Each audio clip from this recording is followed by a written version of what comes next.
It's easy to be nice, right? I mean, you hold the door open, smile at your coworkers or classmates, tip the waiters, yada yada yada. But how do these things make us good people?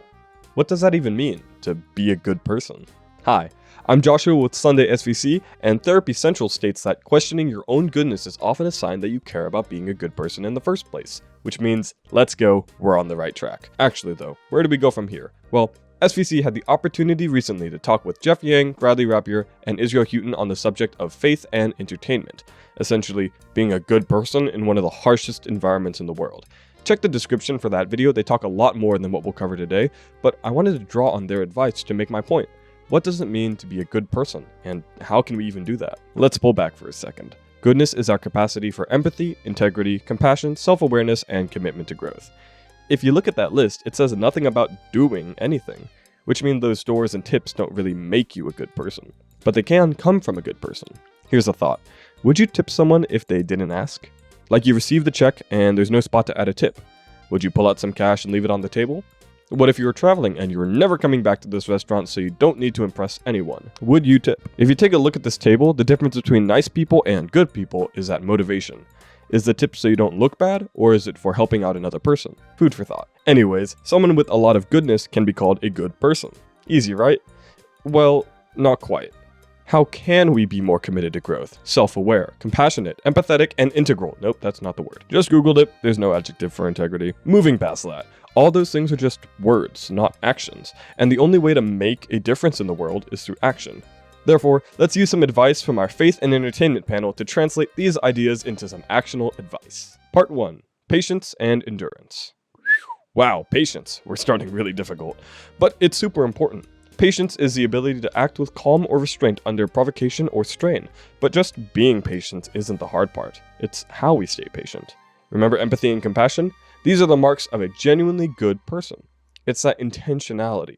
Be patient because you can get in the shoes of whatever's irking you. If it's an argument, don't punch at trying to be the one in the right. Listen and understand where the disagreement stems from, and then address it while keeping in mind how that other person feels about your comments. It's when we can be our best selves to people we disagree with that our true goodness shows. Here's Bradley on sharing his Christian faith to his non-Christian castmates of the musical Jesus Christ Superstar. So they would have lunch. And then Judas, the guy playing Judas was a Jewish guy, would go for walks. And the guy playing Herod was very hostile to the whole faith, and we'd get together. And then I made friends with, there were believers in the ensemble. Part 2. Authenticity. This one kind of goes back to our tip example. It's all about integrity, doing the right thing even when it doesn't benefit you at all. If you do the right good thing, always, then that means you are in fact a good person, and not just a person who's been doing good things. It becomes a part of your identity. We all know someone who's one way with a friend group and then a completely different person when with a different friend group, which, to be clear, that's not the problem. Different situations and people require different reactions. But, regardless of the situation and reaction, we need to have a consistent set of morals. Not the morals of the people around you, your own set of morals. On the panel, Bradley talked about this in the context of his faith. When you, I find that the best way that I've done things, when I first got to LA, for my first few years, I kept wondering, am I a good enough Christian? And so I'd go to meetings, maybe in Beverly Hills or whatever, and I'd be thinking, oh gosh, I left that meeting, I didn't say a scripture, I didn't say something about God, and I'd be feeling like I was failing. But whenever I tried to go that way, it was forcing it, and it wouldn't really work. It'd be a bit like you said, well, that guy, let's keep that guy away. Yeah. What I have found is like I walk in there and I'm just bringing life, and my way of living is truly stepping in the moment, stepping in the circle, walking in and go, okay, this is who's here.